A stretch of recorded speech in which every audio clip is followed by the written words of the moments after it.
At one point in time, he was considered the best player in all of Europe. Sabonis accumulated a ridiculous list of accomplishments and awards throughout his 20-plus years playing professional basketball.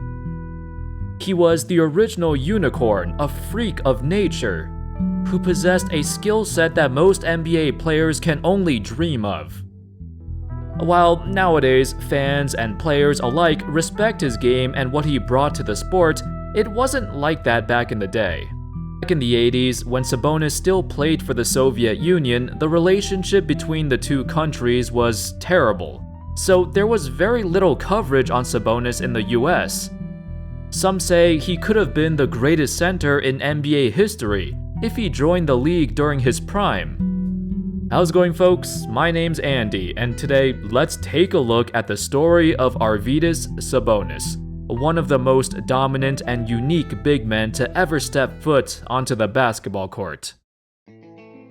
Born in Lithuania in 1964, back when it was still part of the Soviet Union, Sabonis lived in obscurity until 15 years old, when he joined the junior division of the Soviet national team.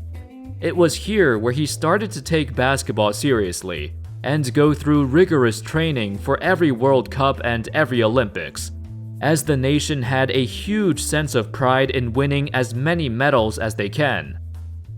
The first major event where Sabonis got recognition was in the 1982 FIBA World Cup. The Soviets won gold, defeating the United States and Yugoslavia.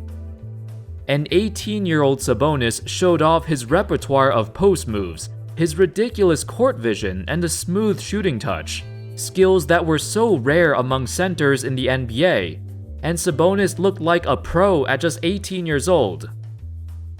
Former Blazers legend Bill Walton claimed that he was one of the first people to recognize the talent of Sabonis. He recalled the first time he saw him as a 19-year-old playing in the European Championships, and said, "He probably had a quadruple-double at halftime, and his coach didn't even start him in the second half. We looked at each other, our jaws just dropping, and I said, you might as well just rewrite the rules of basketball after watching him play for just the first half. He could do everything. He had the skills of Larry Bird and Pete Maravich. He had the athleticism of Kareem, and he could shoot the three-point shot. He could pass and run the floor and dribble. We should have carried out a plan in the early 1980s to kidnap him and bring him back right then." In fact, by 1985, he was actually drafted by the Atlanta Hawks very late into the draft. But since Sabonis was not 21 years old, which was a requirement for international players, he wasn't allowed to join the team. Then a year later in 1986, the Blazers drafted him again, now that he was 21. Portland Trailblazers select Arvydas Sabonis of the Soviet Union.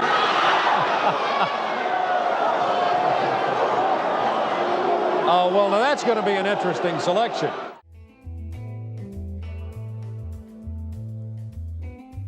But the issue now was he had a difficult time actually coming to America, and had to go through a bunch of obstacles just to play in the NBA.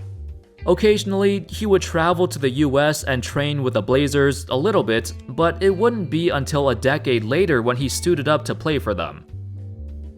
Unfortunately, his success saw a lot of drawbacks as well. Throughout the 1980s, the Soviet national team was obsessed with winning, and they did whatever they can to beat their competition.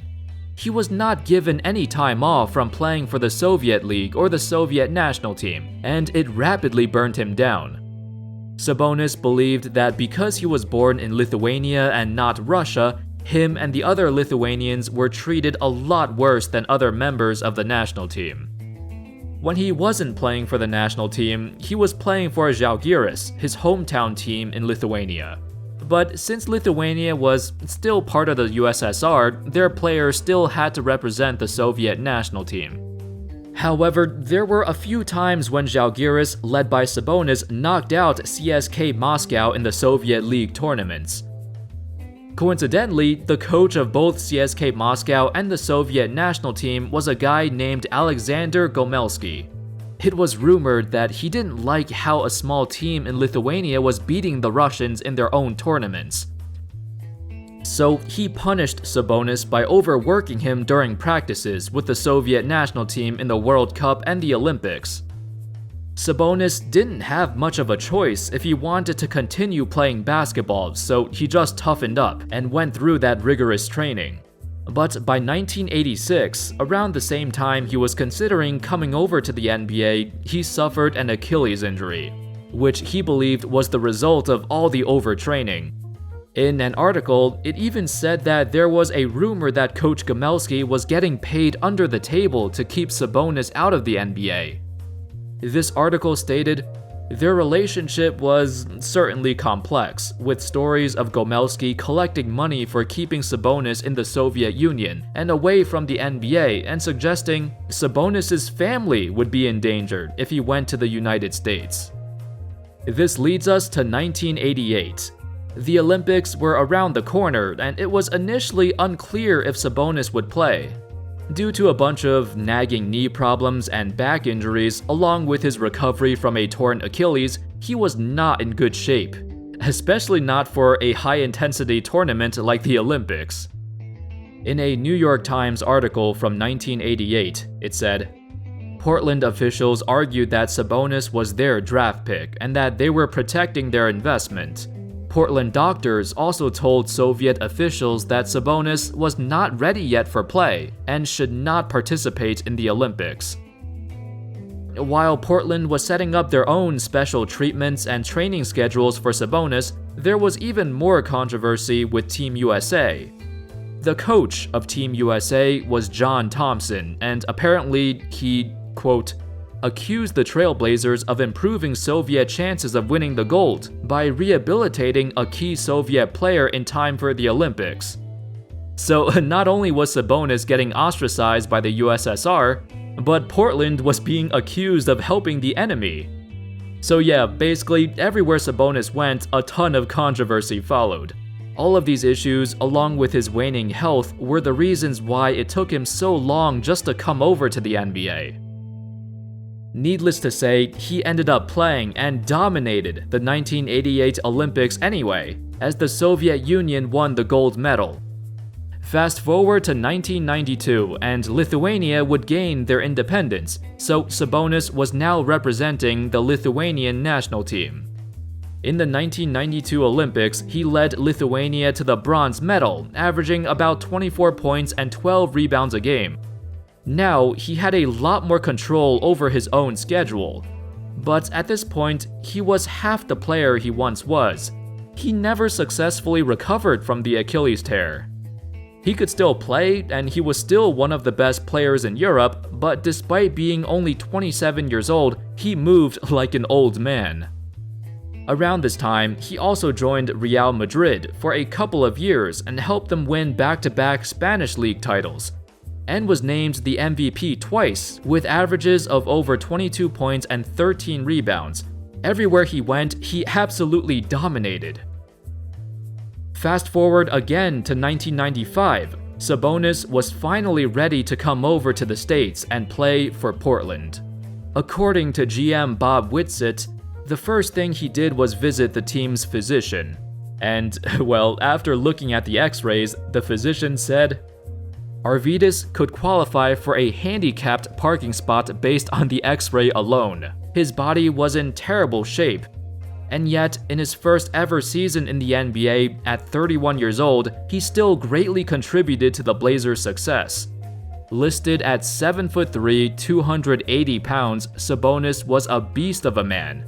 As an older rookie, he averaged over 14 and 8 while mainly coming off the bench. In his first ever playoff series, he averaged over 23 and 10, leading the Blazers in scoring and going head-to-head against Karl Malone. His best individual season came in 1998, where he averaged 16, 10, and 3, a far cry from his days in Europe. But for a few years, he was arguably the best player on the Blazers. Unfortunately, they were still struggling in the playoffs, and over the next couple years, the Blazers would keep getting bounced in the first round. By the 1999-2000 season, the Blazers were able to put together a championship-caliber team. This was the year where they nearly made the finals, but ultimately lost in Game 7 to the Lakers, as they came back from 15 points down.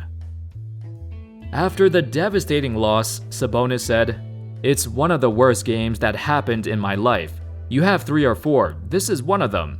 Last game and winning by 15 points in the last 10 minutes and losing?